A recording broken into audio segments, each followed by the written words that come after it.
Assalomu alaykum. Men Mahmudova Tursunoy, UBS lingvistika yo'nalishi 1-kurs magistrantiman. G'ayratjon Yo'ldashev, 1-kurs magistrantiman.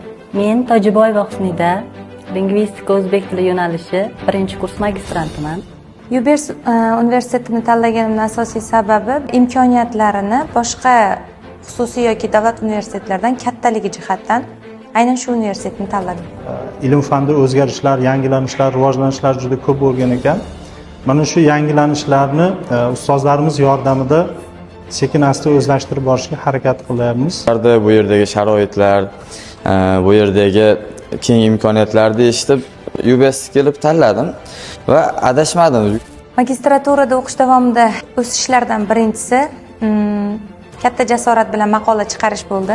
Magistraturada o'qish jarayonida men uchun juda katta bir ilmiy muhit yaratildi. O'qituvchilarning salohiyati, professor ustozlarning har bir bolaga individualniy yondashuvi, bu narsa to'g'risi meni hayratda qoldirdi.